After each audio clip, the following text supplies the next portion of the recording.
Est-ce le plus grand scandale sanitaire et politique de l'histoire du football congolais? Alors que le pays entier retient son souffle à l'approche du mondial, une rumeur absolument terrifiante secoue les plus hautes instances internationales. La République démocratique du Congo risque-t-elle une exclusion pure et simple de la Coupe du Monde à cause de l'épidémie d'Ebola?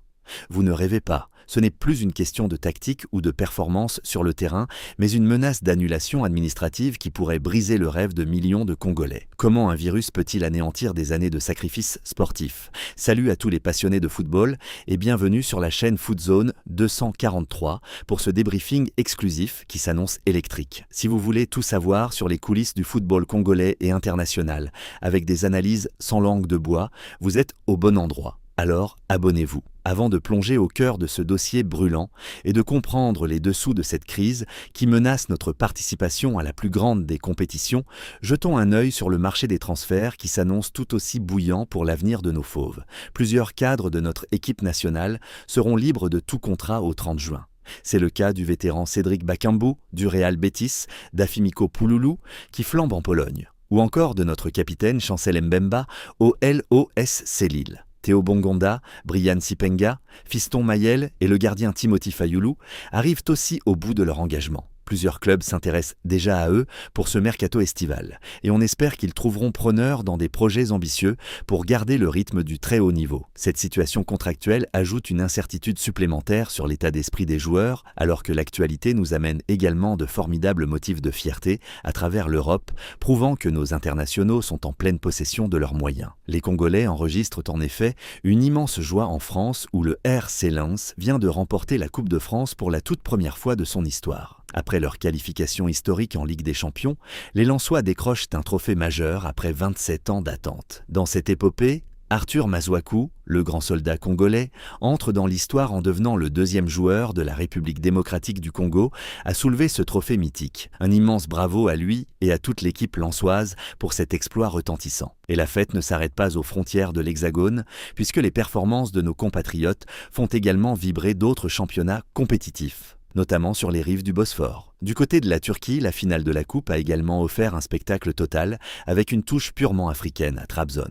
C'est notre attaquant Jackson Muleka qui a volé la vedette. Plein de sang-froid, il a profité d'une ouverture lumineuse pour tromper le gardien André Onana et remettre Konyaspor dans le match. En face, la réplique est venue de Paul Onwuachu, qui a inscrit un doublé décisif, permettant à Trabzonspor de l'emporter 2-1, malgré un arrêt monumental d'Onana durant la partie. Une superbe prestation de Muleka, qui confirme sa grande forme actuelle et sa capacité à briller dans les grands rendez-vous. Mais au-delà de ces exploits sportifs qui font la joie des supporters, l'ombre d'une crise bien plus sombre plane sur l'équipe nationale et nous oblige à nous poser des questions cruciales. Avant de commencer à décortiquer les menaces d'exclusion, il convient de poser les bases scientifiques et géopolitiques pour comprendre de quoi on parle exactement. C'est quoi Ebola? Et pourquoi ça fait aussi peur à la FIFA et aux États-Unis? L'Ebola est un virus redoutable provoquant une fièvre hémorragique aiguë, hautement contagieuse et mortelle dans près de 50% des cas en moyenne. Transmis à l'homme par les animaux sauvages, il se propage ensuite par contact direct avec les fluides corporels d'une personne infectée. Ce qui terrifie les autorités sanitaires, c'est la rapidité de sa transmission et l'absence de traitement curatif universel, transformant chaque foyer en menace globale. Pour la FIFA et les États-Unis, organisateurs de la Coupe du Monde, ce virus représente un cauchemar logistique et sécuritaire absolu. La FIFA redoute une psychose mondiale qui viderait les stades et ruinerait les droits de télévision. Accueillir une équipe issue d'une zone touchée fait peser le risque d'introduire le virus sur le sol américain, une option impensable pour Washington. Les États-Unis appliquent donc un principe de précaution extrême, quitte à imposer des quarantaines strictes ou des refus de visa. Cette intransigeance américaine a des répercussions directes et immédiates sur le programme de notre équipe nationale. Pour se protéger contre ce virus, les autorités américaines ont imposé un isolement strict de 21 jours aux fauves congolais avant d'entrer sur le sol des États-Unis. Quand on sait que le premier match est fixé au 17 juin 2026, le calcul devient un véritable casse-tête pour le staff technique. À l'heure actuelle, le chrono tourne très vite. Cette quarantaine obligatoire en Belgique signifie que l'équipe doit rejoindre l'Europe à toute vitesse. Si on fait les comptes, cela laissera à peine 5 jours de préparation collective normale après la quarantaine avant de sauter dans le grand bain de la compétition mondiale, puisque le groupe est censé s'envoler pour les États-Unis le 11 juin. Comment notre staff va-t-il gérer un timing aussi serré sans griller physiquement les joueurs? C'est une véritable course contre la montre qui s'engage. Face à cette situation d'urgence, la rumeur d'un bannissement total a envahi les réseaux sociaux et les discussions de comptoir, suscitant l'angoisse des supporters. Alors, est-ce que la République démocratique du Congo sera réellement exclue et disqualifiée de la Coupe du Monde? La réponse est un non catégorique. À quelques semaines du coup d'envoi de la compétition, une telle exclusion est pratiquement impossible. Il faut analyser la situation avec lucidité.